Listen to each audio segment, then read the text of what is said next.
Hello every one. നമ്മളുടെ കെമിസ്ട്രിയിലെ first chapter ആയിട്ടുള്ള chemical reactions and equations വെറും 30 minutes പഠിക്കാൻ പോവാണ്.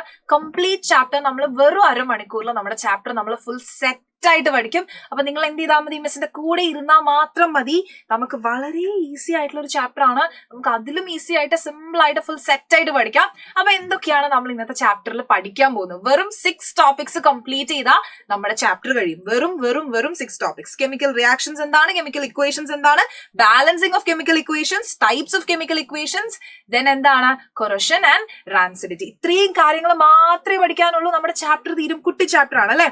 അപ്പൊ എന്താണ് കെമിക്കൽ റിയാക്ഷൻസ്? എന്താണ് ഒരു കെമിക്കൽ റിയാക്ഷൻ എന്ന് പറഞ്ഞു കഴിഞ്ഞാൽ, റിയാക്ടന്റുകൾ എന്ത് ചെയ്തു തമ്മിൽ റിയാക്ട് ചെയ്ത് പ്രോഡക്റ്റ് ആയിട്ട് മാറുകയാണെങ്കിൽ നമ്മൾ എന്ത് പറയും? അവിടെ ഒരു കെമിക്കൽ റിയാക്ഷൻ നടന്നു എന്ന് പറയും അല്ലെ. അപ്പൊ എങ്ങനെയാ നോക്ക്. Chemical reaction is the process by which 2 or more substance react with each other. രണ്ടിലധികം ആളുകൾ തമ്മിൽ റിയാക്ട് ചെയ്തിട്ട് പുതിയൊരു പ്രോഡക്റ്റ് ഫോം ചെയ്യാണ്. ഉണ്ടാവുന്ന പ്രോഡക്റ്റ് എങ്ങനെയാണ്? വിത്ത് ഡിഫറെന്റ് പ്രോപ്പർട്ടി ആയിരിക്കും. നമുക്കറിയാം ഹൈഡ്രജനും ഓക്സിജനും ചേർന്ന് വെള്ളം ഉണ്ടാവുന്ന റിയാക്ഷൻ നമുക്കറിയാം. വെള്ളം ഇസ് വളരെ ഇമ്പോർട്ടന്റ് അല്ലെ. അപ്പോ ഈ ഹൈഡ്രജൻ എന്ന് പറയുന്നത് സ്വയം കത്തുന്ന ആളാണ് ഹൈഡ്രജൻ. ഓക്സിജൻ എങ്ങനെയാണ്? കത്താൻ ഹെൽപ്പ് ചെയ്യുന്ന ആളാണ് ഓക്സിജൻ. ഉണ്ടാവുന്ന വെള്ളം എങ്ങനെയാണ്? തീ കെടുത്തുന്ന ആളാണ് വെള്ളം. അപ്പൊ ഹൈഡ്രജന്റെ പ്രോപ്പർട്ടിയും ഓക്സിജന്റെ പ്രോപ്പർട്ടിയും കാണിക്കാതെ വേറൊരു ന്യൂ പ്രോപ്പർട്ടി ഉള്ള ആളാണ് ഉണ്ടാവുന്ന ആൾ എന്ന് പറയുന്നത്. അപ്പൊ ഈ നമ്മള് ഒരു പുതിയ പ്രോഡക്റ്റ് ഉണ്ടാവുന്ന സമയത്ത് റിയാക്ടന്റുകൾ കമ്പൈൻ ചെയ്ത് പുതിയൊരു പ്രോഡക്റ്റ് ഉണ്ടാവുന്ന സമയത്ത് എന്താ ശരിക്കും നടക്കുന്നത്? റീഅറേഞ്ച്മെന്റ് ഓഫ് ആറ്റംസ് ആണ് നടക്കുന്നത്. ഉണ്ടാവുന്ന വെള്ളത്തിൽ ഹൈഡ്രജനും ഓക്സിജനും ഉണ്ടാവുള്ളൂ, അല്ലാതെ പുറത്തുനിന്ന് നൈട്രജനും കാർബണും ഒന്നും കയറി വരില്ല. അപ്പൊ വെറും റീഅറേഞ്ച്മെന്റ് ആണ് നടക്കുന്നത് ഒരു കെമിക്കൽ റിയാക്ഷൻ നടക്കുമ്പോ എന്ന് എന്ത് ചെയ്യുക? ഓർത്ത് വെക്കുക. Rearrangement of atoms. ആറ്റംസ് അങ്ങോട്ടും ഇങ്ങോട്ടൊക്കെ പോയിട്ട് റീഅറേഞ്ച് ചെയ്ത് പുതിയ സബ്സ്റ്റൻസ് ഉണ്ടാവുകയാണ് ചെയ്യുന്നത്. അപ്പൊ ഒരു കെമിക്കൽ റിയാക്ഷൻ എന്താണ് എന്ന് നമ്മൾ പഠിച്ചു. ഇനി നമുക്ക് എന്ത് ചെയ്യണം? ഒരു കെമിക്കൽ ഇക്വേഷൻ എന്താണ് എന്ന് പഠിക്കണം. അപ്പൊ ഈ കെമിക്കൽ ഈ റിയാക്ഷനെ ഞാനിങ്ങനെ hydrogen and water react together to form hydrogen and oxygen react together to form water എന്ന് പറഞ്ഞിങ്ങനെ നീട്ടി എഴുതാൻ ബുദ്ധിമുട്ടാണ് അല്ലെ. ഇത് വളരെ ഷോർട്ട് ആക്കി വളരെ ടൈം സേവ് ചെയ്ത് നമുക്ക് എഴുതാൻ നമുക്ക് എന്ത് ചെയ്യാം? നമുക്ക് സിമ്പിൾസും ഫോർമുലയും യൂസ് ചെയ്തിട്ട് നമുക്ക് കെമിക്കൽ റിയാക്ഷൻ എഴുതാൻ പറ്റും. അതിനെയാണ് നമ്മൾ എന്ത് ചെയ്യുന്നത്? കെമിക്കൽ ഇക്വേഷൻ എന്ന് പറയുന്നത്. അപ്പൊ ഒരു കെമിക്കൽ ഇക്വേഷൻ നമ്മൾ എഴുതുമ്പോൾ നമ്മൾ എന്ത് ചെയ്യും? ഇതുപോലെ മഗ്നീഷ്യം ഓക്സിജനും കമ്പൈൻ ചെയ്ത് മഗ്നീഷ്യം ഓക്സൈഡ് ഉണ്ടാവുന്ന സമയത്ത് നമ്മൾ എന്ത് ചെയ്തു? Mg+O2 ഗിവിംഗ് MgO എന്ന് എഴുതി അല്ലെ. അപ്പൊ ഇവിടെ ഈ ആരോയുടെ ലെഫ്റ്റ് ഹാൻഡ് സൈഡിൽ എഴുതിയ ആളുകൾ ആരാണ്? അവരെ നമ്മൾ റിയാക്ടന്റുകൾ എന്ന് വിളിക്കും. അവരെ നമ്മൾ എന്ത് വിളിക്കും? റിയാക്ടൻസ് എന്ന് വിളിക്കും. റൈറ്റ് ഹാൻഡ് സൈഡിൽ എഴുതിയ ആൾക്കാരെ നമ്മൾ എന്ത് വിളിക്കും? പ്രോഡക്ട്സ് എന്ന് വിളിക്കും. റൈറ്റ് ഹാൻഡ് സൈഡിൽ എഴുതിയ ആൾക്കാരെ നമ്മൾ പ്രോഡക്ട്സ് എന്ന് വിളിക്കും. അപ്പൊ വളരെ ഈസി ആയിട്ട് നമുക്ക് എന്ത് ചെയ്യാൻ പറ്റി? Mg+O2 ഗിവിംഗ് MgO എന്ന് പറഞ്ഞിട്ട് നമുക്ക് കുഞ്ഞൊരു ഇതിൽ എന്ത് ചെയ്താൻ പറ്റി? നമ്മുടെ റിയാക്ഷൻ റെപ്രസെന്റ് ചെയ്യാൻ പറ്റി. അതിനെയാണ് നമ്മൾ കെമിക്കൽ ഇക്വേഷൻസ് എന്ന് പറയുന്നത്. അപ്പൊ ഞാൻ ചോദിക്കട്ടെ, എങ്ങനെ എനിക്ക് മനസ്സിലാവോ ഒരു കെമിക്കൽ റിയാക്ഷൻ നടന്നു? എനിക്ക് എങ്ങനെ മനസ്സിലാവും ഒരു കെമിക്കൽ റിയാക്ഷൻ നടന്നു എന്ന്? അപ്പൊ നടന്നു എന്ന് മനസ്സിലാക്കി തരുന്ന കുറച്ച് ആൾക്കാരുണ്ട് അല്ലെ. ഇപ്പൊ ഞാൻ നിങ്ങളുടെ അടുത്ത് പറയാണ് കെമിക്കൽ റിയാക്ഷൻ നടന്നു. അപ്പൊ നിങ്ങൾ എന്റെ അടുത്ത് ചോദിക്കും, മിസ് എങ്ങനെ എനിക്ക് മനസ്സിലായി? മിസ്സിന് എങ്ങനെ മനസ്സിലായി കെമിക്കൽ റിയാക്ഷൻ നടന്നു അല്ലെ? എന്തെങ്കിലും എവിഡൻസ് ഉണ്ടോ? എന്തെങ്കിലും തെളിവുണ്ടോ അല്ലെ? ഷോ മീ ദ എവിഡൻസ് എന്ന് ചോദിക്കും അല്ലെ. തെളിവ് എവിടെ? അപ്പൊ തെളിവ് കാണിക്കുന്ന ആൾക്കാര് സ്റ്റേറ്റിന് വ്യത്യാസം വന്നു എന്ന് നോക്കാം. ഇവിടെ നോക്കിക്കേ, HClഉം NH3യും രണ്ടുപേരും ഗേഷ്യസ് സ്റ്റേറ്റിലായിരിക്കുന്നേ. ഇവര് തമ്മിൽ റിയാക്ട് ചെയ്തപ്പോ ഉണ്ടായ NH4Cl അമോണിയം ക്ലോറൈഡ് ആരാ? സോളിഡാ. ബ്രാക്കറ്റിലിട്ട് കാണിക്കുന്ന അവരുടെ അവസ്ഥയാ, അവരുടെ സ്റ്റേറ്റാ. അവരുടെ ഏത് സ്റ്റേറ്റിലാണ് അല്ലെ, ഏത് അവസ്ഥയിലാണ് നിങ്ങളൊക്കെ ഇരിക്കുന്നേ, അതുപോലെ അവർ ഏത് അവസ്ഥയിലാണ് ഇരിക്കുന്നതെന്നാണ് അവരുടെ ബ്രാക്കറ്റിൽ കാണിക്കുന്നത്. അപ്പം രണ്ട് ഗേഷ്യസ് ആയിട്ടുള്ള ആളുകള് റിയാക്ട് ചെയ്ത് ഉണ്ടാവുന്ന ammonium chloride is A solid. Change of state നടന്നു, റിയാക്ഷൻ നടന്നു. ഇനി കളർ മാറും. Feയും CuSO4 നല്ല ഭംഗിയുള്ള നീല കളറാണ്, ബ്ലൂ കളറാണ് കോപ്പർ സൾഫേറ്റ്. അപ്പൊ Feയും കോപ്പർ സൾഫേറ്റും കൂടി റിയാക്ട് ചെയ്ത് FeSO4 ഉണ്ടാവുമ്പോ അവൻ എന്ത് കളറാ? അവന് ഗ്രീൻ കളറാ. അവൻ നിറം മാറി, അവൻ കളർ മാറി അല്ലെ. കളർ മാറുന്ന ആളായിരുന്നു. അപ്പൊ നമുക്ക് മനസ്സിലായി എന്ത്? കെമിക്കൽ റിയാക്ഷൻ നടന്നു. ഇനി ഗ്യാസ് ഫോം ചെയ്താൽ നോക്ക്, സിങ്കും H2SO4ഉം മെറ്റലുകള് ആസിഡുമായിട്ട് റിയാക്ട് ചെയ്യുമ്പോൾ അവിടെ ആരുണ്ടാവും? ഹൈഡ്രജൻ ഗ്യാസ് ഉണ്ടാവും. ഈ ഹൈഡ്രജൻ ഗ്യാസിന് എന്ത് സംഭവിക്കും? ഇവനിങ്ങനെ പറന്ന് പോവും അല്ലെ. പറന്ന് പോകും. അപ്പൊ ഗ്യാസ് ഫോം ചെയ്ത് കഴിഞ്ഞാൽ നമ്മൾ എന്ത് പറയും? അവിടെ കെമിക്കൽ റിയാക്ഷൻ നടന്നു. ഇനി ടെമ്പറേച്ചർ ചേഞ്ച് ഉണ്ടായി കഴിഞ്ഞാൽ, അതായത് CaOയിലേക്ക് ഞാൻ H2O ആഡ് ചെയ്ത് കഴിയുമ്പോൾ നമുക്ക് ആരാ ഉണ്ടാവുക അറിയൂ? CaOH twice ഉണ്ടാവും, കാൽസ്യം ഹൈഡ്രോക്സൈഡ് ഉണ്ടാവും. ആ സമയത്ത് കൂടെ ഇവൻ ഒറ്റയ്ക്കായിരുന്നു ഉണ്ടായത്? അല്ല, ഇവന്റെ കൂടെ ഒരുപാട് ഹീറ്റും റിലീസ് ചെയ്യും, ഒരുപാട് ഹീറ്റ് എനർജി റിലീസ് ആകും. അപ്പൊ അങ്ങനെ ടെമ്പറേച്ചറിൽ ചേഞ്ച് വന്നാൽ നമ്മൾ പറയും കെമിക്കൽ റിയാക്ഷൻ നടന്നു, എവിഡൻസ് കിട്ടി. ഇനി പ്രസിപ്പിറ്റേറ്റ് ഫോം ചെയ്യാണെന്ന് വിചാരിക്കുക. റിയാക്ഷൻ കഴിഞ്ഞ് ഞാനിങ്ങനെ ടെസ്റ്റ് ട്യൂബിന്റെ അടിയിൽ നോക്കുമ്പോൾ എന്തൊക്കെയോ സാധനങ്ങൾ വന്ന് ഇങ്ങനെ സെറ്റിൽ ഡൗൺ ചെയ്ത് കിടക്കുന്നുണ്ട്. That is precipitate. അപ്പൊ ഇവിടെ നോക്കിക്കഴിഞ്ഞാൽ പൊട്ടാസ്യം അയഡൈഡും PbNO3യും കൂടി റിയാക്ട് ചെയ്ത് കഴിഞ്ഞാൽ നമുക്ക് PbI2ന്റെ പ്രസിപ്പിറ്റേറ്റ് കിട്ടും. PbI2ന്റെ എന്ത് കിട്ടും? പ്രസിപ്പിറ്റേറ്റ് കിട്ടും. PbI2നെ കാണുന്നില്ലേ? PbI2 നമുക്ക് കുറച്ചും കൂടി ക്ലിയർ ആയിട്ട് എഴുതാം. This is PbI2. PbI2ന്റെ എന്ത് കിട്ടും? പ്രസിപ്പിറ്റേറ്റ് കിട്ടും. പ്രസിപ്പിറ്റേറ്റ് കിട്ടും. ദിസ് ഇസ് PPT എന്ന് നമ്മൾ എഴുതും പ്രസിപ്പിറ്റേറ്റിന്. അതിങ്ങനെ അടിഞ്ഞു കൂടുന്നോണ്ട് ഒരു ഡൗൺ ആരോ കൊടുക്കും. എന്ത് കളർ പ്രസിപ്പിറ്റേറ്റ് ആണ് അത്? യെല്ലോ കളർ പ്രസിപ്പിറ്റേറ്റ് ആണ്. എന്ത് കളർ പ്രസിപ്പിറ്റേറ്റ് ആണ്? യെല്ലോ കളർ പ്രസിപ്പിറ്റേറ്റ് ആണ്. ഇനി പറന്നു പോകുന്ന ഗ്യാസിനെ നമ്മളിങ്ങനെ ഒരു മുകളിലേക്ക് ഒരു ആരോ ഇട്ട് കാണിക്കും. കാരണം അവൻ ഇങ്ങനെ പറന്ന് പോവാണ്. അടിഞ്ഞു കൂടുന്ന ആൾക്കാരെ പ്രസിപ്പിറ്റേറ്റ് നമ്മളൊരു ഡൗൺ ആരോ ഇട്ട് കാണിക്കും. അവൻ അവിടെ സെറ്റിലായി, അല്ലെ? അപ്പം കെമിക്കൽ റിയാക്ഷൻ നടന്നോ ഇല്ലേ എന്ന് മനസ്സിലാക്കണമെങ്കിൽ എന്ത് ചെയ്യണം? കളർ മാറുന്നുണ്ടോ, സ്റ്റേറ്റ് മാറുന്നുണ്ടോ, ടെമ്പറേച്ചർ മാറുന്നുണ്ടോ, പ്രസിപ്പിറ്റേറ്റ് ഫോം ചെയ്യുന്നുണ്ടോ, ഗ്യാസ് ഫോം ചെയ്യുന്നുണ്ടോ, അങ്ങനെ എന്തെങ്കിലും ഒക്കെ ഉണ്ടെങ്കിൽ കെമിക്കൽ റിയാക്ഷൻ നടക്കുന്നുണ്ട് എന്ന് നമുക്ക് മനസ്സിലായി. ഇനി ഇക്വേഷൻ, അല്ലെ, കെമിക്കൽ ഇക്വേഷൻസ് ഏതൊക്കെ തരത്തിലുണ്ട് എന്ന് പഠിക്കണം. അപ്പൊ നമുക്കറിയാം കെമിക്കൽ ഇക്വേഷൻസ് രണ്ട് വിധത്തിലുണ്ട്. ഏതൊക്കെയാണ്? ഒരെണ്ണം എന്ന് പറഞ്ഞാൽ ബാലൻസ്ഡ് ആയിട്ടുള്ള കെമിക്കൽ ഇക്വേഷൻ ആണ്. രണ്ടാമത്തേന്ന് പറഞ്ഞാൽ അൺബാലൻസ്ഡ് ആയിട്ടുള്ളതാണ്. അപ്പൊ ആദ്യം തന്നെ എന്താണ് അൺബാലൻസ്ഡ് ആയിട്ടുള്ളത് നോക്കാം. ഒരു ഇക്വേഷനില്, ഒരു കെമിക്കൽ ഇക്വേഷനില് നമ്പർ ഓഫ് ആറ്റംസ് എങ്ങനെയാണ്? രണ്ട് സൈഡിലും നമ്പർ ഓഫ് ആറ്റംസ് അൺഈക്വൽ ആണെങ്കിൽ, നമ്മൾ എന്ത് പറയും? It is an unbalanced chemical equation. For example, H2ഉം O2ഉം കമ്പൈൻ ചെയ്ത് H2 ഉണ്ടാവുമ്പോൾ ഇവിടെ നമ്മൾ നോക്കിക്കഴിഞ്ഞാൽ ഇവിടെ 2 ഹൈഡ്രജൻ, ഇവിടെ 2 ഹൈഡ്രജൻ, ഇവിടെ 2 ഓക്സിജൻ, ഇവിടെ 1 ഓക്സിജനേ ഉള്ളൂ, അല്ലെ? രണ്ട് സൈഡിലും ഇക്വേഷൻ, രണ്ട് സൈഡിലും എലമെന്റ്സ് ഈക്വൽ അല്ല, ആറ്റംസ് ഈക്വൽ അല്ല. അപ്പൊ so it is N unbalanced chemical equation. അപ്പൊ നമ്മൾ എന്ത് ചെയ്യണം? കെമിക്കൽ ഇക്വേഷനില് രണ്ട് സൈഡിലും ഉള്ള എലമെന്റുകള് സെയിം ആണ്. രണ്ട് സൈഡിലും ഉള്ള എലമെന്റുകൾ എങ്ങനെയാണ്? ഈക്വൽ ഓൺ ബോത്ത് സൈഡ്സ് ആണെങ്കിൽ, if the elements are equal on both sides ആണെങ്കിൽ നമ്മൾ എന്ത് പറയും? It is a balanced chemical equation. അത് ബാലൻസ്ഡ് ആണെന്ന് പറയും. അപ്പൊ ബാലൻസ്ഡ് ആണെങ്കിൽ നമ്മൾ എന്ത് ചെയ്യും? ഒന്നും ചെയ്യേണ്ട, ബാലൻസ്ഡ് ആവുന്നതാണ് കറക്റ്റ്. ബാലൻസ് അല്ലെങ്കിൽ നമ്മൾ എന്ത് ചെയ്യും? ബാലൻസ് ചെയ്യും. കാരണം ബാലൻസ് ചെയ്തില്ലെങ്കിൽ നമ്മൾ ലോ ഓഫ് കൺസർവേഷൻ ഓഫ് മാസിനെ വയലേറ്റ് ചെയ്യാണ്. പാടില്ല, അങ്ങനെ ചെയ്യാൻ പാടില്ല, അല്ലെ? അപ്പൊ നമ്മൾ എന്ത് ചെയ്യും? ബാലൻസ്ഡ് ഇല്ലാത്തവരൊക്കെ എന്ത് ചെയ്യും? നമ്മൾ ബാലൻസ് ആക്കിയിട്ട് പോവാ കേട്ടോ. അപ്പൊ എപ്പോഴും എല്ലാവർക്കും ഉള്ളൊരു സംശയമാണ്, മിസ് ബാലൻസ്ഡ് ആയിട്ടാണോ എക്സാമിന് ക്വസ്റ്റ്യൻസിന് റിയാക്ഷൻസ് എഴുതി കൊടുക്കേണ്ടത്? അതെ, 100% ഉറപ്പാണ്. അങ്ങനത്തെ ഒരു സംശയമേ ചോദിക്കേണ്ട ആവശ്യമില്ല. ബാലൻസ്ഡ് ആയിട്ടാണ് എഴുതി കൊടുക്കേണ്ടത്. അപ്പൊ നമുക്ക് ഈ ഒരു ഇക്വേഷൻ ബാലൻസ് ചെയ്ത് നോക്കാം. Fe plus H2O giving Fe3O4 plus H2. അപ്പൊ നമുക്കറിയാം ഇവിടെ എത്ര Fe ഉണ്ട്? ഇവിടെ ഒരു Fe ഉള്ളൂ, ഇവിടെ 3 Fe ഉണ്ട്. അപ്പൊ ഞാൻ ഇവിടെ എന്ത് കൊടുത്തു? ഒരു 3 കൊടുത്തു. ഇനി ഇവിടെ നോക്കുക, ഇവിടെ 4 ഓക്സിജൻ ഉണ്ട്, ഇവിടെ ഒരു ഓക്സിജനെ ഉള്ളൂ. അപ്പൊ ഞാൻ എന്ത് ചെയ്തു? ഇവിടെ ഒരു 4 ഇട്ട് കൊടുത്തു. അപ്പൊ ഇവിടെയും 4 ഓക്സിജൻ, ഇവിടെയും 4 ഓക്സിജൻ. ഇനി നോക്കുക, ഇവിടെ എത്ര ഹൈഡ്രജൻ ഉണ്ട്? 4 H2 ഉണ്ട്. അപ്പൊ 4 into 2 ടോട്ടൽ 8 ഹൈഡ്രജൻ ഉണ്ട്. അപ്പൊ നമ്മൾ എന്ത് ചെയ്യണം? ഇവിടെയും 8 ഹൈഡ്രജൻ ആക്കണം. അപ്പൊ ഇവിടെ എന്ത് ചെയ്തു? ഒരു 4 ഇട്ട് കൊടുത്തു. സെറ്റ് അല്ലേ? ബാലൻസ് ആയി. 3 ഉള്ളൂ. എന്താണ്? സിമ്പിൾ ആണല്ലേ? 3Fe plus 4H2 giving Fe3O4 plus 4H2. Simple ആയിട്ട് നമ്മൾ എന്ത് ചെയ്തു? ഇക്വേഷൻ ബാലൻസ് ചെയ്തു. ഇനി നമ്മളൊരു കെമിക്കൽ ഇക്വേഷൻ കാണുമ്പോൾ തന്നെ നമുക്ക് അത് വെച്ച് എന്ത് പറയാൻ പറ്റും എന്നറിയോ? അത് ഏത് സ്റ്റേറ്റിലാണ് അതിലുള്ള കോമ്പൗണ്ടുകൾ ഇരിക്കുന്നത് എന്ന് നമുക്ക് പറയാൻ പറ്റും. അപ്പൊ നോക്കിക്കേ, കെമിക്കൽ റിയാക്ഷൻസിനെ കുറച്ചും കൂടി ഇൻഫർമേറ്റീവ് ആക്കാൻ വേണ്ടിയിട്ട് നമ്മൾ അവരുടെ ഫിസിക്കൽ സ്റ്റേറ്റ് എക്സ്പ്രസ് ചെയ്ത് കൊടുക്കണം. അപ്പൊ ഫിസിക്കൽ സ്റ്റേറ്റ്സ് ഏതൊക്കെയാ? സോളിഡ്, ലിക്വിഡ്, ഗ്യാസ് അല്ലെങ്കിൽ അക്വസ് എന്ന് പറഞ്ഞിട്ട് നമ്മൾ എന്ത് കൊടുക്കും? ഇങ്ങനെ ബ്രാക്കറ്റില് AQ എന്ന് പറഞ്ഞിട്ട് കൊടുക്കും.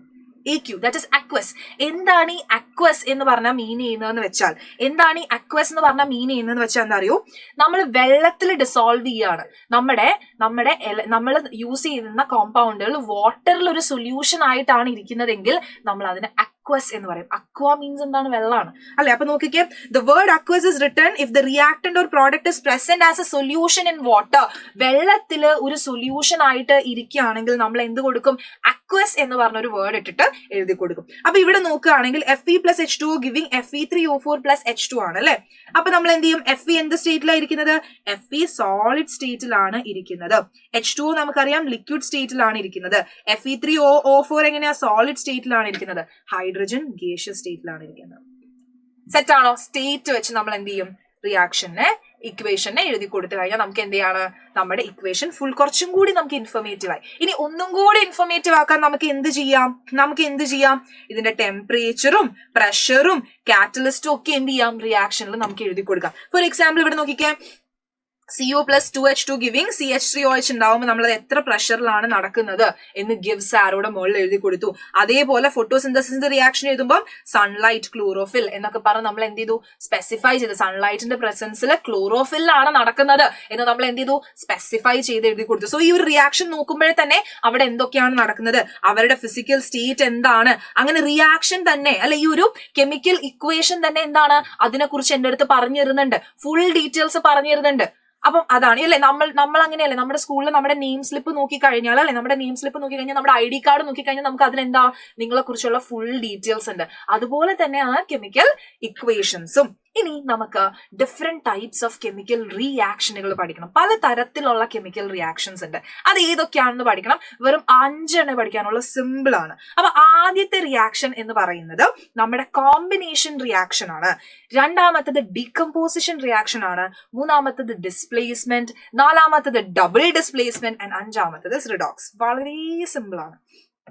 ഇവിടെ കോമ്പിനേഷൻ റിയാക്ഷൻസ് എന്ന് പറയുമ്പോൾ തന്നെ നിങ്ങൾക്ക് അറിയാം അല്ലെ. നിങ്ങൾ പറയും ബർഗറിന്റെ കൂടെ ടൊമാറ്റോ സോസ് ഭയങ്കര നല്ല കോമ്പിനേഷൻ ആണ് എന്ന് പറയും അല്ലെ. അപ്പൊ അങ്ങനെ നമുക്ക് ഇതുപോലെ തന്നെ ദോശയുടെ കൂടെ ചട്നി നല്ല കോമ്പിനേഷൻ ആണ്, അല്ലെങ്കിൽ ഇഡ്ലിയും സാമ്പാറും നല്ല കോമ്പിനേഷൻ ആണ്. വി നോ എന്താണ് കോമ്പിനേഷൻ. രണ്ടാളുകൾ ചേർന്ന് കമ്പൈൻ ചെയ്ത് അടുത്ത ആൾ ഉണ്ടാവുകയാണ്, അതാണ് കോമ്പിനേഷൻ അല്ലെ. അപ്പൊ ഇവര് നമുക്ക് എന്ത് പേര് വിളിക്കാം? പേരിൽ ഒന്നും ഇല്ല അല്ലെ. What's in name? നമുക്ക് A-B എന്ന് വിളിക്കാം. അല്ലെങ്കിൽ ഞാൻ ഇപ്പൊ ഒരു പേര് വിളിച്ചു കഴിഞ്ഞാൽ വെറുതെ പ്രശ്നം ഉണ്ടാക്കണ്ട. Aയും Bയും കൂടെ കമ്പൈൻ ചെയ്ത് ആരുണ്ടായി? AB ഉണ്ടായി. അപ്പം കോമ്പിനേഷൻ റിയാക്ഷൻസ് എന്ന് പറഞ്ഞു കഴിഞ്ഞാൽ a single product is formed from 2 or more reactants. രണ്ടിൽ അധികം റിയാക്ടന്റുകൾ കമ്പൈൻ ചെയ്ത് ഒരു സിംഗിൾ പ്രോഡക്റ്റ് ഉണ്ടാവുകയാണെങ്കിൽ നമ്മൾ അതിനെ എന്ത് വിളിക്കും? കോമ്പിനേഷൻ റിയാക്ഷൻസ് എന്ന് വിളിക്കും. ഇവിടെ നോക്കിക്കേ, Mgയും O2വും കമ്പൈൻ ചെയ്ത് MgO ഉണ്ടായി. അല്ലെങ്കിൽ അടുത്ത എക്സാമ്പിൾ നോക്കിക്കേ, CaOയും H2Oയും കമ്പൈൻ ചെയ്ത് CaOH ട്വൈസും ഹീറ്റും ഉണ്ടായി അല്ലെ. നമ്മൾ ഹീറ്റ് ടെമ്പറേച്ചർ പുറത്തേക്ക് റിലീസ് ചെയ്യുന്ന റിയാക്ഷൻ ആണെന്ന് പറഞ്ഞു. അപ്പൊ കാൽസ്യം ഓക്സൈഡും H2Oയും കമ്പൈൻ ചെയ്ത് CaOH ട്വൈസ് കാൽസ്യം ഹൈഡ്രോക്സൈഡ് ഉണ്ടായി. എന്താണ് അവന്റെ വേറെ പേര്? സ്ലീക്കഡ് ലൈം. സിയോയുടെ വേറെ എന്താ? Quick lime. നമുക്കറിയാം നമ്മുടെയൊക്കെ വീട്ടില് കുറെ നിക് നെയിംസ് ഉണ്ടാവും. നമ്മുടെ വീട്ടിലുള്ള നിക് നെയിംസ് അല്ലായിരിക്കും നമുക്ക് സ്കൂളിൽ വരുമ്പോ വേറെ പേര് വരും അല്ലെ. അപ്പം അതുപോലെ ഇവരുടെ ഒക്കെ നിക് നെയിംസ് ഭയങ്കര ഇമ്പോർട്ടന്റ് ആണ്, എക്സാമിന് ചോദിക്കും. ഇനി ഡീകമ്പോസിഷൻ റിയാക്ഷൻ ഇതിന്റെ നേരെ ഓപ്പോസിറ്റ്. ഇവന്മാരെന്ത് ചെയ്തു? ഇവരെന്ത് ചെയ്തു? അടിച്ചു പിരിഞ്ഞു. ഇവിടെ AB ആണ്. AB എന്ത് ചെയ്തു? അടിച്ചു പിരിഞ്ഞ് Aയും Bയുമായിട്ട് മാറി. അടിച്ചു പിരിയുന്നതിനെയാണ് നമ്മൾ എന്ത് വിളിക്കുന്നത്? Decomposition reaction. സിംഗിൾ റിയാക്ടൻസ് ഇവരെന്ത് ചെയ്തു? ഇവർ ബ്രേക്കപ്പ് ആയി, break down to yield 2 or more products. അതിനെയാണ് നമ്മൾ എന്ത് പറയുന്നത്? ഡീകമ്പോസിഷൻ എന്ന് പറയുന്നത്. അപ്പൊ CaCO3 എന്ത് ചെയ്തു? ഹീറ്റ് ചെയ്തു, ചൂടാക്കിയപ്പോ എന്ത് പറ്റി? CaOയും CO2 ആയിട്ട് മാറി. അതുപോലെ അടുത്ത ഡീകമ്പോസിഷൻ റിയാക്ഷൻസിന്റെ എക്സാമ്പിൾ ആണ് FeSO4.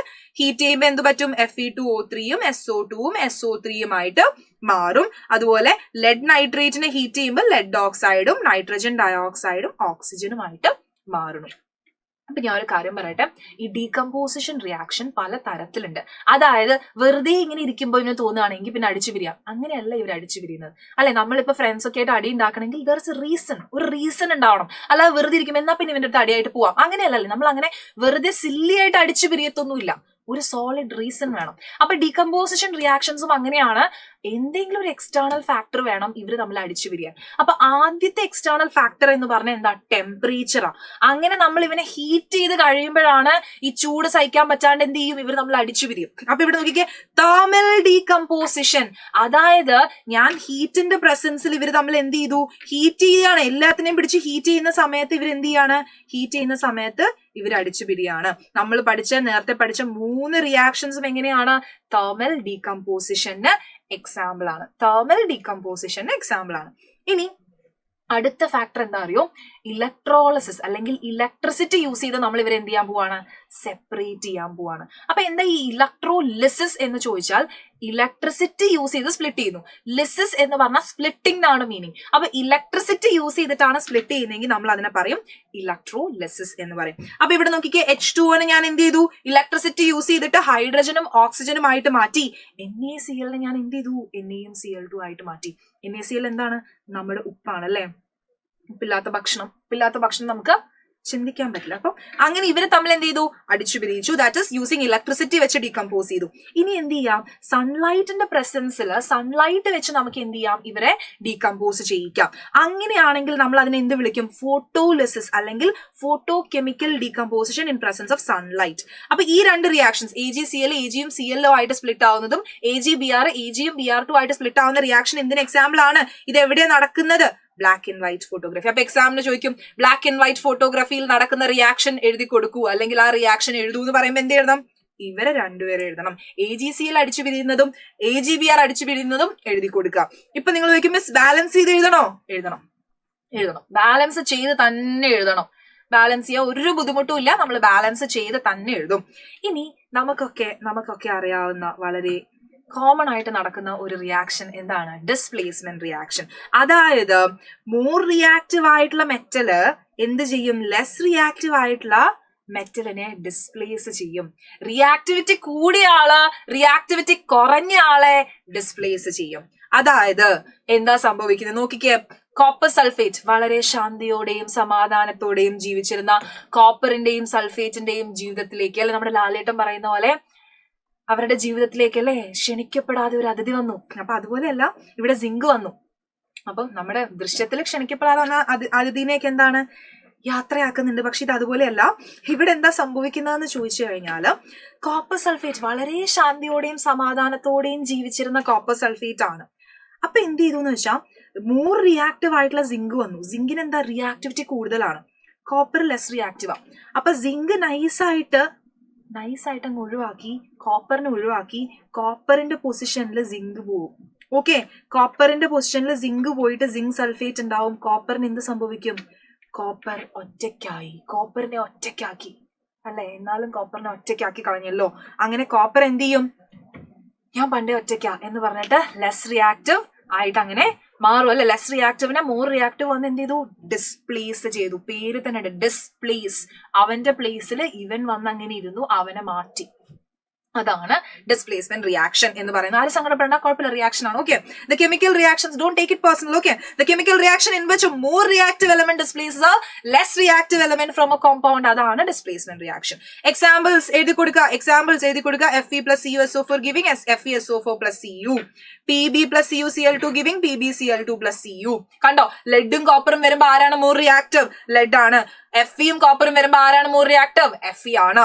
അതുപോലെ സിങ്കും കോപ്പറും വരുമ്പോ ആരാണ് മോർ റിയാക്റ്റീവ്? സിങ്ക് ആണ്. ഈ 3 റിയാക്ഷൻസ് ആണ് ടെക്സ്റ്റ് ബുക്കിലുള്ളത്. ഇത് തന്നെ ചോദിക്കുള്ളൂ. ഇനി എങ്ങനെ നമുക്ക് ആരാണ് മോർ റിയാക്റ്റീവ് എന്ന് മനസ്സിലാക്കാൻ വേണ്ടിയിട്ടാണ് നമുക്ക് എന്തുള്ളത്?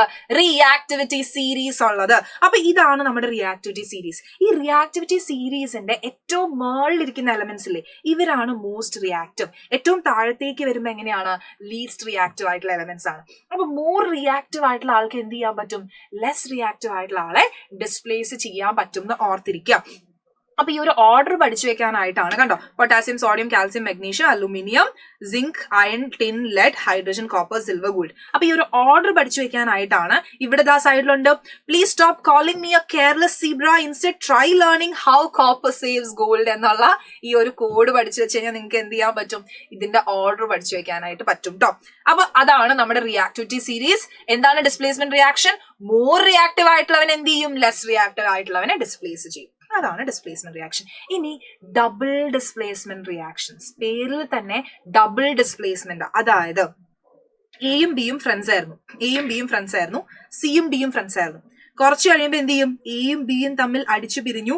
എ പറയും ഞാൻ നിന്റെ അടുത്തുനിന്ന് പോവാണെന്ന് പറഞ്ഞിട്ട് എ ആരുടെ കൂടെ പോകും?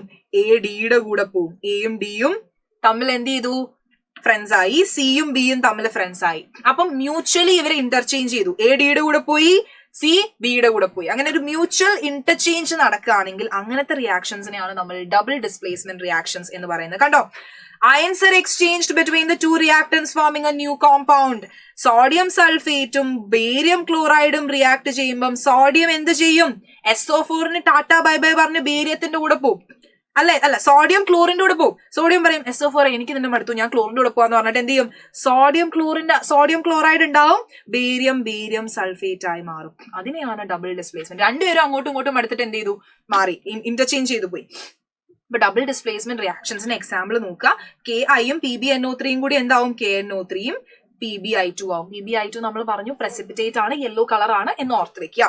ഇനി എന്ത് ചെയ്യും? BaCl2ഉം CSO4ഉം BaSO4ഉം CuCl2 ആയിട്ട് മാറും. AgNO3യും NaCl എന്ത് ചെയ്യും? AgCl കൂടെ പോകും, NaNO3യുടെ കൂടെ പോകും. വെറും ഡബിൾ ഡിസ്പ്ലേസ്മെന്റ് റിയാക്ഷൻസ്. ഓക്കെ, അപ്പൊ നമ്മൾ നെക്സ്റ്റ് നോക്കാൻ പോകുന്നത് എന്താണ്? നമ്മളുടെ റിഡോക്സ് റിയാക്ഷൻസ് ആണ്. എന്താണ് റിഡോക്സ് റിയാക്ഷൻസ് എന്ന് പറയുന്നത്? പേരിൽ തന്നെ ഉണ്ട് റിഡക്ഷനും ഓക്സിഡേഷനും, അല്ലെ? റിഡോക്സ്. അപ്പം red ox, reduction and oxidation ഒന്നിച്ച് നടക്കുന്ന റിയാക്ഷൻസിനെയാണ് നമ്മൾ റിഡോക്സ് റിയാക്ഷൻസ് എന്ന് വിളിക്കുന്നത്. അപ്പൊ എന്താണ് മിസ് ഓക്സിഡേഷൻ, എന്താണ് മിസ് റിഡക്ഷൻ?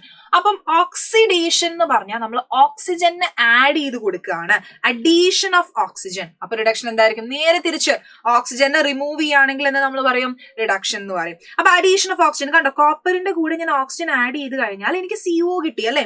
ഇവിടെ കോപ്പർ എങ്ങനെയായിരുന്നു? ഇവിടെ കോപ്പർ ഒറ്റയ്ക്കായിരുന്നു, അല്ലെ? ഇവന്റെ കൂടെ ഓക്സിജൻ ഉണ്ടോ? ഇല്ല. ഇവിടെ വന്നപ്പോ ഇവൻ എന്ത് കിട്ടി? ഓക്സിജനെ ഞാൻ ആഡ് ചെയ്ത് കൊടുത്തു. അപ്പം അതിനെ നമ്മൾ ഓക്സിഡേഷൻ എന്ന് വിളിക്കും. ഇവിടെ നോക്കിക്കേ, ഇവിടെ കോപ്പറിന്റെ കൂടെ ഓൾറെഡി ഓക്സിജൻ ഉണ്ട്, ഇവിടെ വന്നപ്പോ കോപ്പറിന്റെ കൂടെ ഓക്സിജൻ ഇല്ല. സോ അതിനെ നമ്മൾ എന്ത് വിളിക്കും? ഓക്സിജനെ റിമൂവ് ചെയ്തെടുത്തു, ദാറ്റ് ഇസ് റിഡക്ഷൻ. ഇനി ഹൈഡ്രജന്റെ ടേംസിൽ പറയുകയാണെങ്കിൽ നേരെ തിരിച്ച്, ഓക്സിഡേഷൻ എന്ന് പറഞ്ഞാൽ ഓക്സിജൻ ആഡ് ചെയ്യുകയാണെങ്കിൽ നമ്മൾ പറയും എന്ത്?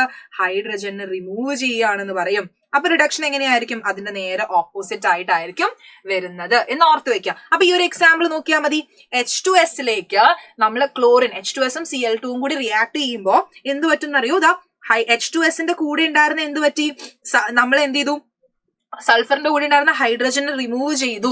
അപ്പൊ അവിടെ എന്ത് സംഭവിച്ചു? ഓക്സിഡേഷൻ നടന്നു. ക്ലോറിന് ഹൈഡ്രജനെ കിട്ടി, അപ്പൊ അവിടെ എന്ത് നടന്നു? റിഡക്ഷൻ നടന്നു. അതായത് ഈ ഒരു റിയാക്ഷൻ നടക്കുമ്പോൾ അറ്റ് ദ സെയിം ടൈം ഓക്സിഡേഷനും റിഡക്ഷനും നടന്നു. അങ്ങനെയുള്ള റിയാക്ഷൻസിനെ നമ്മൾ എന്ത് വിളിക്കും? റിഡോക്സ് റിയാക്ഷൻസ് എന്ന് വിളിക്കും. ഒരൊറ്റ റിയാക്ഷനിൽ തന്നെ ഓക്സിഡേഷനും റിഡക്ഷനും നടക്കുകയാണെങ്കിൽ നമ്മൾ അതിനെ എന്ത് വിളിക്കും? റിഡോക്സ് റിയാക്ഷൻസ് എന്ന് വിളിക്കും. അപ്പൊ ഇവിടെ നോക്കിക്കേ, COയും H2ഉം കൂടി കമ്പൈൻ ചെയ്തു, അല്ലെ? CuO + H2 റിയാക്ട് ചെയ്തപ്പം എന്ത് പറ്റി? Cuവും H2O ആയി. സിയുടെ കൂടെ ഉണ്ടായിരുന്ന ഓക്സിജൻ പോയി. സോ ദാറ്റ് അതിന് എന്ത് സംഭവിച്ചു? അവന് റിഡക്ഷൻ സംഭവിച്ചു. H2ന് ഓക്സിജൻ കിട്ടി, അവൻ എന്ത് സംഭവിച്ചു? ഓക്സിഡേഷൻ സംഭവിച്ചു. ഇവിടെ മൊത്തത്തിൽ എന്ത് സംഭവിച്ചു? റിഡോക്സ് റിയാക്ഷൻ നടന്നു. റിഡോക്സ് റിയാക്ഷൻസിന് എക്സാമ്പിൾ എന്ത് ചെയ്യണം? പഠിച്ചു വെക്കണം. ZnO + C giving Zn + CO and MnO2 + HCl giving MnCl2 + H2O + Cl2. Text ബുക്കിലുള്ള NCERT ടെക്സ്റ്റ് ബുക്കിലുള്ള ഇക്വേഷൻസ് ആണ് പഠിച്ചു വെക്കണം. NCERT ടെക്സ്റ്റ് നിന്നാണ് ക്വസ്റ്റ്യൻസ് വരാം. ഇനി നമ്മുടെ ചാപ്റ്റർ തീരാണ്. അതിനു മുമ്പ് എന്താണ് ഓക്സിഡൈസിങ് ഏജന്റ്, എന്താണ് റെഡ്യൂസിങ് ഏജന്റ് എന്ന് നമുക്ക് അറിഞ്ഞിരിക്കണം. അതായത് ഓക്സിഡൈസിങ് ഏജന്റ് എന്ന് പറയുമ്പോൾ നിങ്ങൾ ആലോചിക്കുക, ഓക്സിഡൈസിങ് ഏജന്റിന് എപ്പോഴും നടക്കുന്നത് എന്താണ്? റിഡക്ഷൻ ആണ്. എല്ലാരും തെറ്റിക്കുന്ന ഒരു കാര്യമാണ്. ഓക്സിഡൈസിങ് ഏജന്റ് എന്ന് പറയുമ്പോൾ നമ്മൾ വിചാരിക്കും ഓക്സിഡേഷൻ ആണ് അവൻ നടക്കുന്നത്. അല്ല, ഓക്സിഡേഷൻ ഏജന്റ് എന്താ ചെയ്യുക? മറ്റവനെ ഓക്സിഡൈസ് ചെയ്യാൻ ഹെൽപ്പ് ചെയ്യും. അതായത് ഓക്സിഡൈസിങ് ഏജന്റിന് ഒറ്റയ്ക്ക് നടക്കുന്നത്, അവൻ എന്താ നടക്കുന്നത്? റിഡക്ഷൻ ആണ്. അതായത് നമുക്കറിയാം CuO ആണ് ഇവിടുത്തെ എന്ത്?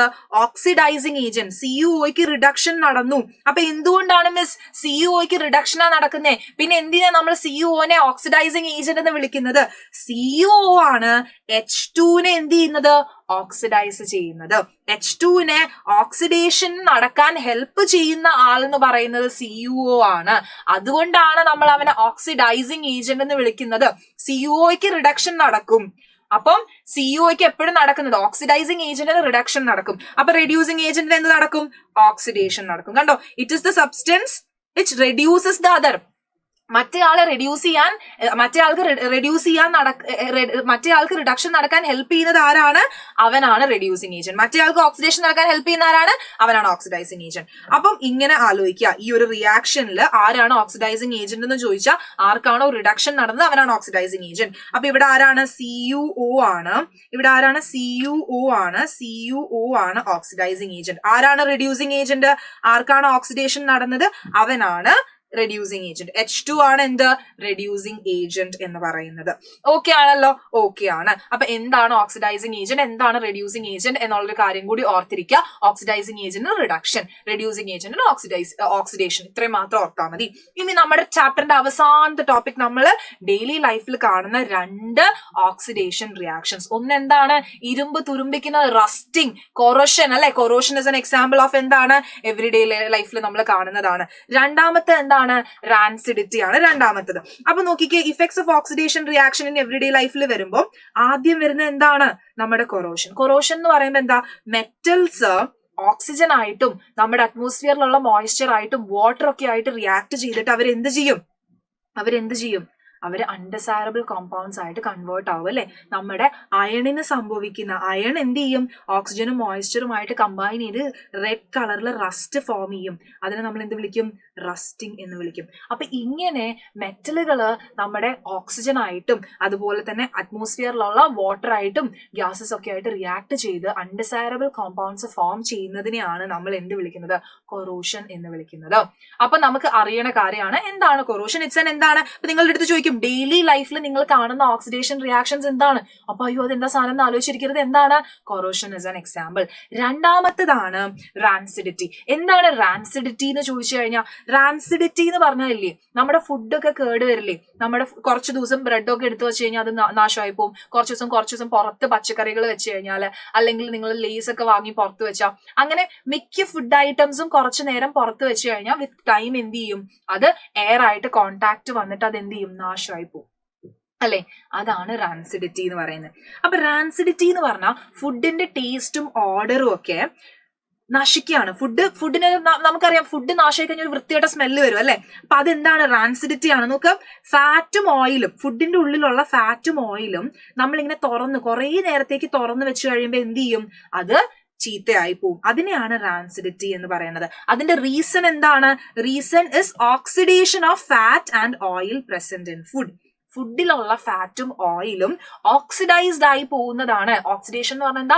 ഓക്സിജൻ ആയിട്ട് റിയാക്ട് ചെയ്യുന്നതിനെയാണ്. അപ്പൊ ഫുഡിലുള്ള ഫാറ്റും ഓയിലും ഓക്സിഡൈസ്ഡ് ആയി പോകുന്നതാണ് റാൻസിഡിറ്റിയുടെ റീസൺ എന്ന് പറയുന്നത്. അപ്പൊ ഈ റാൻസിഡിറ്റി പ്രിവെന്റ് ചെയ്യാൻ എന്ത് ചെയ്യണം എന്ന് ചോദിക്കും. ഓക്കെ, അപ്പൊ റാൻസിഡിറ്റി പ്രിവെന്റ് ചെയ്യാൻ എന്ത് ചെയ്യണം എന്ന് ചോദിച്ചാൽ നമ്മൾ എല്ലാരും എപ്പോഴും നമ്മൾ പറയും അല്ലെ, ഈ ലേസ് ഇപ്പൊ വന്ന് ഫുൾ എയറാ, ഒന്നുമില്ല, മൊത്തം കാറ്റാ വാങ്ങുന്നതെന്നൊക്കെ. അപ്പൊ നിങ്ങൾ എപ്പോഴെങ്കിലും ചിന്തിച്ചിട്ടുണ്ടോ എന്തിനാ ലേസിന്റെ ഉള്ളിൽ ഈ ഒരു കാറ്റ് നിറയ്ക്കണം അല്ലെ? കാറ്റ് നിറയ്ക്കാണ്ട് പാക്കറ്റ് കംപ്ലീറ്റ് ലേസ് നിറച്ചാൽ പോരേന്ന്.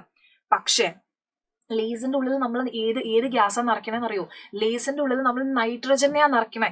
എന്തിനാണ് നമ്മൾ ഈ ലേസിന്റെ ഉള്ളിൽ നൈട്രജൻ ഫില്ല് ചെയ്യണമെന്ന് ചോദിച്ചാൽ, ലേസ് പാക്കറ്റിന്റെ ഉള്ളിൽ ഓക്സിജൻ കണ്ടന്റ് ഉണ്ടെങ്കിൽ, ഓക്കെ, നൈട്രജൻ ഫില്ല് ചെയ്യാതെ അതിന്റെ ഉള്ളിൽ എയർ ആണ് ഫില്ല് ചെയ്ത്, ഓക്സിജൻ ആണ് ഫില്ല് ചെയ്തെങ്കിൽ ലേസ് നമ്മൾ വാങ്ങുമ്പോഴത്തേക്കും അത് എന്തായിട്ടുണ്ടാവും? ഫുൾ ചീത്തയായിട്ടുണ്ടാവും. അപ്പൊ അതിന് പകരം നമ്മൾ ലേസിന്റെ ഉള്ളിലെ ഓക്സിജനെ റിമൂവ് ചെയ്ത് അതിന്റെ ഉള്ളിലെ നൈട്രജൻ ഗ്യാസ് ഫില്ല് ചെയ്യും. നൈട്രജൻ നോൺ റിയാക്റ്റീവ് ആണ്. അപ്പൊ എന്ത് പറ്റും? ഇത് ഒരുപാട് കാലം കേടുകൂടാതെ ഇരിക്കും. അതുകൊണ്ടാണ് അവർ അത്രയും എമൗണ്ടിൽ കുറച്ച് അധികം അല്ലെ, നമുക്ക് തോന്നും അടിയിൽ ഒരു 5-6 ലേസും കുറച്ച് അധികം ഇതും. കാരണം ലേസ് കൂടുതൽ ഫില്ല് ചെയ്ത് കഴിഞ്ഞ് ഈ എയർ നിറച്ചു വെച്ച് കഴിഞ്ഞാൽ ചിലപ്പോൾ അത് വേഗം എന്ത് പറ്റും? കേടായി പോകും. ഓക്കെ, അപ്പൊ ഇത്രയും പാക്കറ്റ്സ് ഉണ്ടായിട്ട് അത് മൊത്തം കേടായി കഴിഞ്ഞാൽ പ്രശ്നമാവും അല്ലെ. അപ്പൊ അതുകൊണ്ടാണ് നമ്മൾ എന്ത് ചെയ്യുക? എയർ ടൈറ്റ് കണ്ടെയ്നേഴ്സിൽ എയർ കയറാതെ എന്ത് ചെയ്യുക? എടുത്തു വെക്കുക. അതുപോലെ എന്താണ്? നൈട്രജൻ ഫില്ല് ചെയ്ത് വെക്കുക. ഇനി എന്താണ്? ആന്റി ഓക്സിഡൻസ് ഫുഡിൽ നമ്മൾ ആഡ് ചെയ്ത് കൊടുക്കുക. ആന്റി ഓക്സിഡൻസ് എന്ന് പറഞ്ഞാൽ എന്താണ്? അവർ ഓക്സിഡേഷനെ പ്രിവെന്റ് ചെയ്യുന്ന ആൾക്കാരാണ് ആന്റി ഓക്സിഡൻസ്. അത് ആഡ് ചെയ്ത് കൊടുത്തു കഴിഞ്ഞാൽ എന്ത് പറ്റും? നമുക്ക് റാൻസിഡിറ്റി പ്രിവെന്റ് ചെയ്യാൻ പറ്റും. അപ്പൊ ചോദിക്കാറുണ്ട്, റാൻസിഡിറ്റി എങ്ങനെയാണ് പ്രിവെന്റ് ചെയ്യുക? ആന്റി ഓക്സിഡൻസ് ആഡ് ചെയ്ത് കൊടുക്കുക, എയർ ടൈറ്റ് കണ്ടെയ്നേഴ്സിൽ വെക്കുക. അതുപോലെ എങ്ങനെയാണ്? നൈട്രജൻ ഫില്ല് ചെയ്ത് കൊടുത്താലൊക്കെ നമുക്ക് എന്ത് ചെയ്യാൻ പറ്റും? റാൻസിഡിറ്റി പ്രിവെന്റ് ചെയ്യാൻ പറ്റും. അപ്പൊ ഇത്രയേ ഉള്ളൂ നമ്മളുടെ കെമിക്കൽ റിയാക്ഷൻസ് ആൻഡ് ഇക്വേഷൻസ് എന്ന് പറയുന്ന ചാപ്റ്റർ. അപ്പൊ നിങ്ങൾ ആലോചിക്കുന്നുണ്ടാവും, മിസ് ഇതിന്റെ ക്വസ്റ്റ്യൻസ്. അപ്പൊ ഇതിന്റെ ക്വസ്റ്റ്യൻസ് മാത്രമായിട്ട് ക്വസ്റ്റ്യൻസ് ഡിസ്കഷന്റെ വീഡിയോ ആയിട്ട് previous year question plus NCERT question, എക്സാമിന് ചോദിക്കാൻ സാധ്യതയുള്ള ക്വസ്റ്റ്യൻ, എല്ലാ ക്വസ്റ്റ്യനും ആയിട്ട് അടുത്ത വീഡിയോയിൽ മിസ് വരുന്നുണ്ട്. സോ നമുക്ക് എന്ത് ചെയ്യാം, നെക്സ്റ്റ് ക്ലാസ്സിൽ കാണാം. Thank you everyone.